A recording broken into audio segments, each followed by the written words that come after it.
In everyone's imagination, the Caribbean is a paradise, no doubt, an exotic place to escape to. But behind the images of balmy beaches and lush hotel grounds lies a crisis, the likes of which its residents have never experienced. The Caribbean islands are in a water crisis. That's up next on Carib Nation.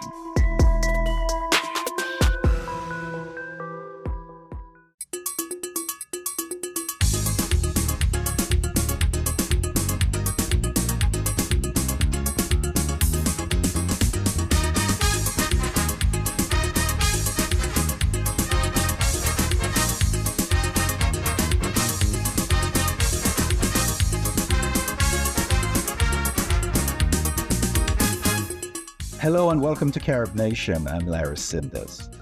Today we ask the question, is the Caribbean island facing a growing water crisis? I'm joined today by Dr. Farah Nim, who is an assistant professor of emergency and disaster health system at the University of Maryland in Baltimore County. Her article appeared in the publication The Conversation, and I could tell you, Dr. Nim, that it raises a lot of eyebrows, especially for me, being a Jamaican, and who always believed that there is abundance of water whenever we need it, however we need it, from many different sources, from rain, the springs that are all over our islands. So I never really think of this as an issue, but you brought this out in your article very succinctly. Can you tell us, what is the crisis problem we have in the Caribbean when it comes to water? It's really multifaceted, but I would sort of like to begin by talking a little bit about the Caribbean's waterscape. And the majority of Caribbean residents actually do take for advantage the fact that they could open a tap and have access to water. But unfortunately, there are several factors that has sort of altered the landscape over the last several decades. One is the fact that the Caribbean is basically the most rapidly urbanizing region in the world. And so the relationship between rural and urban water governance has changed drastically. And as a matter of fact, there is no existing policy to sort of meet the challenges that is a direct result of this rapid urbanization.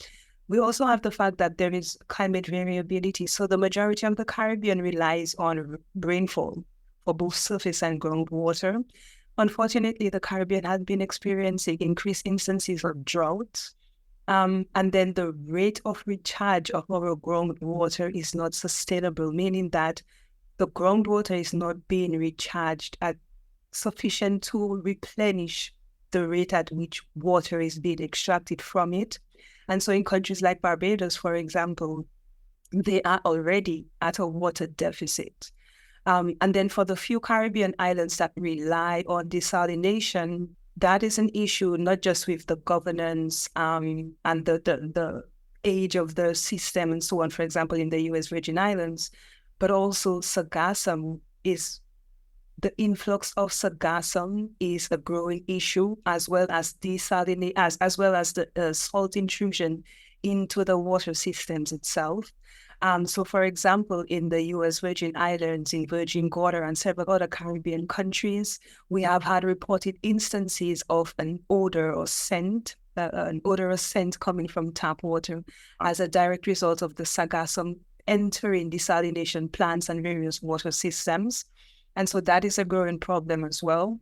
But also, we have to look at the way that water is managed and governed in the Caribbean and the increasing impact of extreme hazard events on the physical water systems itself, like the pipes and the water structures and so on. So even in cases where you have households that relied on rainwater harvesting, unfortunately, in the Caribbean, we practice primarily rooftop rainwater harvesting. So it means that the elements of our rainwater system are directly exposed to extreme hazard events. And so it's a convergence of multiple issues that I think that the research is showing is not being properly addressed at the moment. No, I take it the government of the regions are quite aware of the problem. What have they been doing? If you can collectively look across the Caribbean or maybe individual islands and country, What have they been doing? In Bermuda, Barbados, Grenada, Antigua, even in the U.S. Virgin Islands, there are protocols in place to sort of encourage households to engage in rainwater harvesting. So, for example, in Barbados, every household must have a rainwater harvesting system, but the policy around that, for example, the standardization of materials for the construction of the rainwater tanks, financial assistance for persons to be able to construct the tanks, and most importantly, monitoring of the water systems in the tanks to prevent microbial and bacterial infections and so on is an issue that is not properly addressed. Alternatively, although households may have rainwater harvesting systems, it is not part of the centralized water system. So as an individual, you may have a water tank and it may serve you individually, but for your island, the government, there is no Caribbean government at this moment that can say rainwater harvesting contributes to X percentage of our total water source. So although there may be policies and protocols in place that would encourage persons to harvest rainwater, we do not have policies in place to determine the percentage of that water that is contributing to the overall water security of an island or a nation. And also, there is no central governance of those systems. Usually, it's the household who is responsible for building, repair, and so on. And so when there are instances or outbreaks of microbial infection, we don't have set policies in place, for example, to deal with those things, right? And that is a huge problem because when you take the predicted climate change issues for the Caribbean, you have droughts. You've got various sectors competing for water. For example, the Caribbean is one of the most rapidly industrializing regions globally, right? You've got the agricultural sector also competing for water, but there is no set, for example, water policy that determines this is our agricultural water policy, this is our industrial water policy, this is our domestic water policy, this is our rural urban water governance policy. The landscape of the Caribbean has changed, but our water governance hasn't changed to adapt to that. And that is very problematic. Yeah, quite clearly. And as you rightfully mentioned, with the emergence of all these new industries throughout the region, and not only industries that are, supplying the demands locally, but also industries such as tourism, for example, that put a significant strain on the water demands. Talk a little bit about that. So the average in the tourist season, on average, tourists consume between 5 to 10 times more water than local residents. So picture that just for a moment, right? The majority of Caribbean islands do not have particular water policies related specific to the tourism industry. And even in instances where there may be a water crisis, unfortunately, we give priority to the tourism industry. Yes. And that is not sustainable. There are individual hotels that make the effort to install rainwater harvesting systems and so on for self-sufficiency purposes. But at the policy level, there is no holistic policy that addresses the huge strain that the tourism industry is placing on the Caribbean's water resources. And then we have instances, for example, where you've got golf courses being developed, and we know that golf courses are notorious huge consumers of water. There's no policy in place to address that. So as it is at the moment, we're basically at a cliff's edge, so to speak. There are no actual practical policy changes. Then the Caribbean region we're going to have some serious issues to deal with. And we're already, there are already instances, for example, even in Trinidad and Tobago. But literally every Caribbean country has had to ration water over the last couple of decades. This is not sustainable. No, not at all. In fact, I was home in Jamaica not long ago, and I know I lived in the rural area in Clarendon, and during the day, it's off. The water is off for a few hours. Yeah. And it seems like it's a naturally occurring thing. And the reason behind it pretty much was not as dire as you're explaining to us today, that there is a crisis. There is a crisis in our water supply. And the fact that we're not capturing, saving enough water, and the whole system, the infrastructure system cannot handle, the current infrastructure system cannot handle the need of the people that lives on these islands and countries. So for the water utilities in the Caribbean, the primary one of the main issues is what we call non-revenue water. So there is adequate water entering the system, right? For example, at the hydroelectric plant, there is water coming in. But because water governance in the region is so poor, the amount of water coming in and the amount of water that is billed to consumers is dismal. So, for example, non-revenue water, the average rate for if you're talking about good water governance, is about 30% water loss. But in the Caribbean, we have up to 75% water loss. That means by the time the water enters the system and the time it gets to the consumer, 75% of that water has been lost, primarily through poor water infrastructure, leaky pipes, and horrible water management.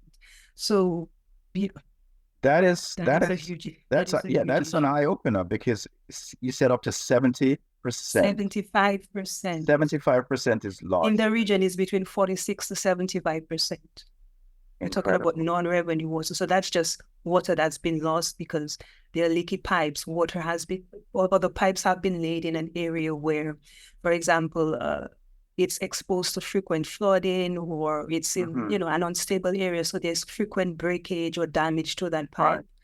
Certainly, that could be a quick solution if we can find a way to cap that. Could certainly get us out of the critical zone and probably be more sustainable. What has been done about that? Not much. Unfortunately, not much. And then for water utilities, one of the increasing problems over the last couple of maybe within the last 15 years or so is the tremendous cost every year to repair pipe systems from extreme hazard events. So, for example, if you look at the water company in the Bahamas, they lost approximately like $59 million US just from Hurricane Dorian and that is throughout the Caribbean, post-Hurricane Irma, Maria, Dorian, and other extreme tropical hazard events. So in addition to the poor water governance, we've got extreme hazard events damaging the existing pipes that are there already. And so it's compounding the problem, which is why the region must decentralize and devolve its water system. It must. And that is not something that's being addressed, unfortunately. Yeah, in fact, I'm glad you brought that up. Decentralization, getting government out of perhaps providing these services, these utility services for our people. Talk a little bit about that. How can that be executed in a way that actually create the environment where these utilities and these infrastructure can sustain the level of water demands throughout the region? What needs to happen? So at the moment, all Caribbean islands have a centralized water governance structure. So devolution or decentralization means that we transfer authority from central governments to regional or local authorities. So you are from Jamaica, for example, and let us say to decentralize the water system, you may have to have water authorities responsible for water in the northern part of the island, the western part of the island, the eastern part, and the southern part. And it also would mean that you've got to sort of create or begin to install community water systems so that communities have greater ownership over the water structures and the water systems and the governance itself. So that, for example, in the case of I can use the island of Dominica, for example. frequently a tropical storm or hurricane may actually cut off certain parts of the island from the rest. So for example, Sophia Scott's Head may be cut off from the rest of the island. And that means that water supply is interrupted.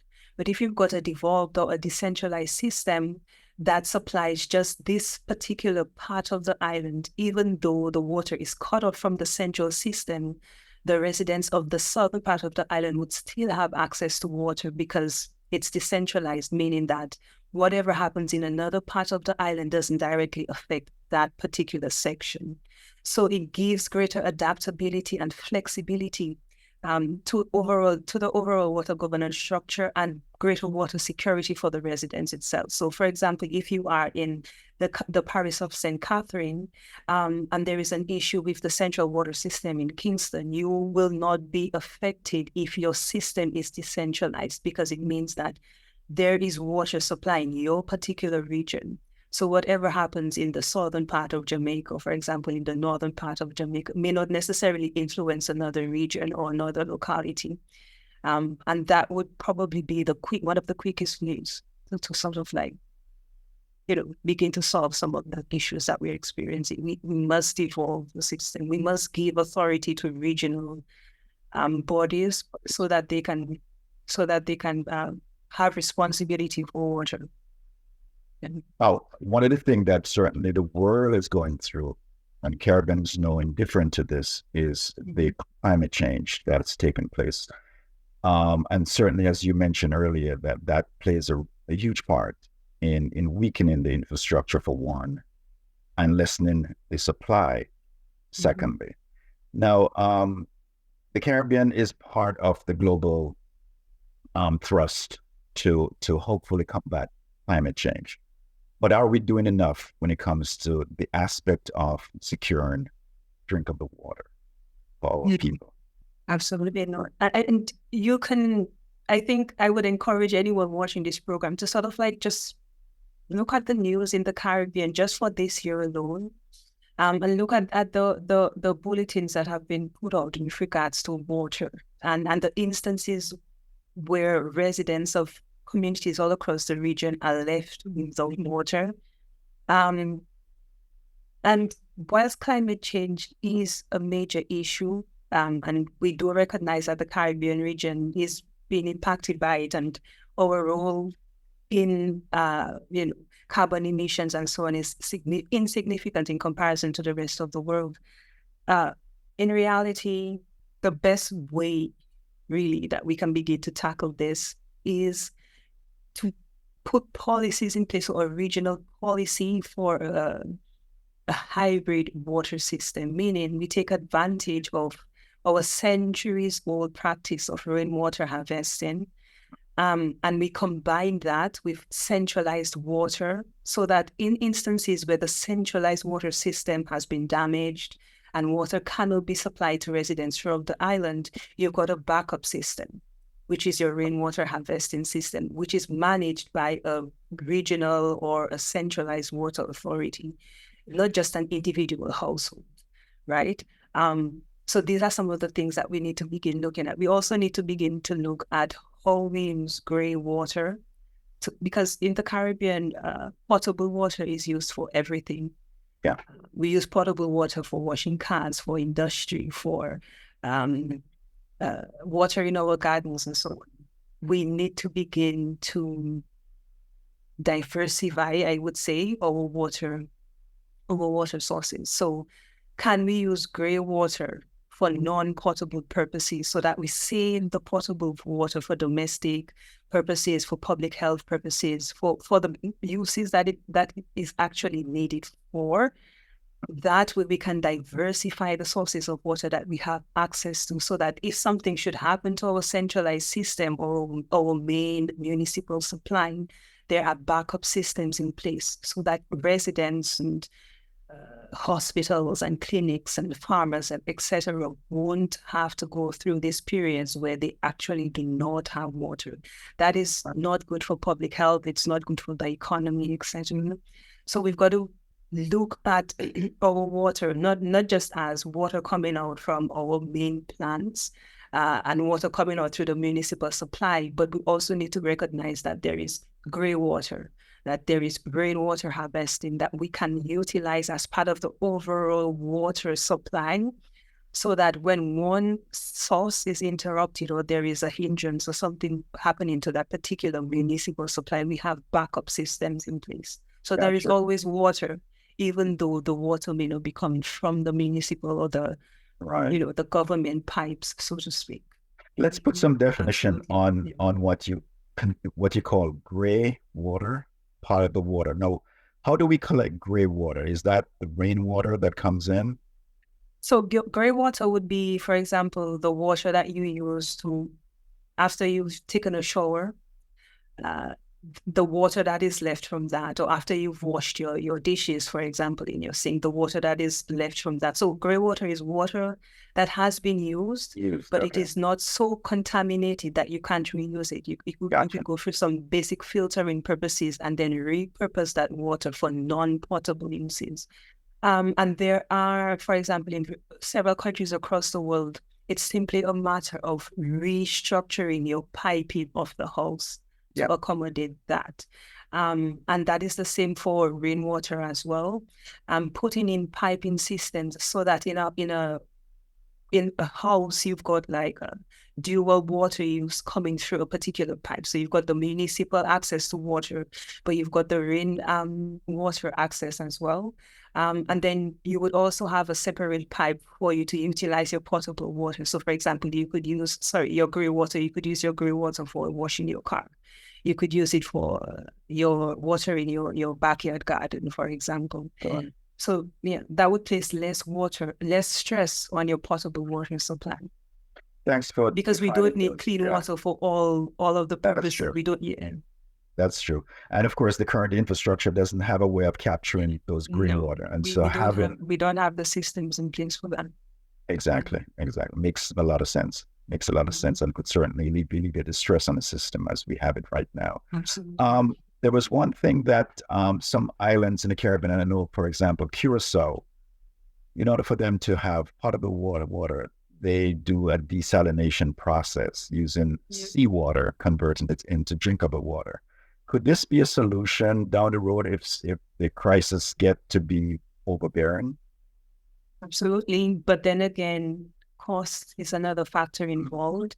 And if we don't improve the overall governance structure for water system, then because we've got, for example, Antigua relies on desalination, and they too are experiencing water difficulties. So desalination is an option, but I think we need to overall consider diversifying our water sources and improving overall water governance. So if, for example, Jamaica decides to go ahead and install desalination plants to augment the existing water supply, that would be a good thing. But we also need to consider the governance of those systems as well, and improving overall water governance, both for the existing systems that we have and for new systems which may come on board, like desalination plants and so on. But desalination is already something that is being used in the region. So throughout this conversation with you, Dr. Nims, I realized some key words. Governance of the system is vitally important. Yes. Spreading the system around so it's not all coming from one central area is very important. And these are things that I certainly know that it's part of the process of securing that potable water and that gray water that we can certainly utilize in various ways to sustain life, because without water we don't have any life. So I'm hoping water is essential for everything, even the economic prosperity of the region, our agriculture, for example, our industry, our tourism, our public health, education, everything. Absolutely. Tell us a little bit about your research and how long were you in the research sphere looking at this issue, and what got you interested in looking at this? I started looking at water in around 2016, and I had just experienced Tropical Storm Erica, and I saw the impact that it had on the water system in Dominica. And I wanted to understand how could we make such systems more resilient? What is the waterscape in the Caribbean? What are the governance structures? What are we missing? And I started to look at rainwater harvesting, the alternative use of materials such as ferrocement for rainwater harvesting tanks, which is cheaper and more practical for the Caribbean region because it is earthquake resistant. It is also resistant to pressure and stuff like that. So given the fact that we experience extreme hazard events on a yearly basis, we need to look at the materials that we are constructing our water systems with. And I found ferrocement to be practically really ideal for the construction of rainwater harvesting tanks. And then I started to look at water governance and the changing landscape of the Caribbean. And then I began to realize, oh my God, we are in real trouble because there's so many issues that we're not addressing at the moment. And I wanted to bring that to the attention of a wider public, which is why I published an article in the conversation. And a big thank you for doing this because it certainly grabbed my attention and it grabbed some others in the Caribbean community here in North America attention to this because, as I said at the top of this interview, we take it for granted. We take this issue for granted and we believe we have adequate amount of water because it's all around us. And being from Jamaica, we have so many rivers and so many springs. But the surface water available in the Caribbean is also declining. Yeah. Climate change, land use pattern change as development is occurring. People are unfortunately building in sensitive watershed areas, and that is impacting the surface streams and surface water available throughout the Caribbean region. That is a huge problem that is not properly being addressed. There has to be policies in place for land use zoning and the preservation of sensitive water areas. I mean, the rapid rate of deforestation in the Caribbean region is affecting our streams, our rivers, and so on. So even though you grow up in an island and there was this huge, for example, the Dominica says that it has 365 rivers, but these are barely visible. Most of the times, a lot of the streams are only visible after a heavy rainfall event and so on. So we can already see the change in the patterns of the surface water available on the island. Absolutely. I think your article certainly hit us in the stomach and says, wake up, really got to pay attention. We need to wake up, absolutely. To this life source, because without water, we don't have lives. Absolutely. Dr. Farah Nibs, thank you so much for joining us here on Caribbean. Thank you for having me. We appreciate your information and we appreciate what you charged us to think about as we move forward to make sure that we have sustainable living in the Caribbean. Absolutely. Thank you. And thank you for joining us today on Carib Nation. We hope the information we presented today got you thinking and hopefully we'll take some action in making sure that our water situation throughout the Caribbean is sustainable and enduring for future generations. Until next time, I am Larry Sinders, Carib Nation.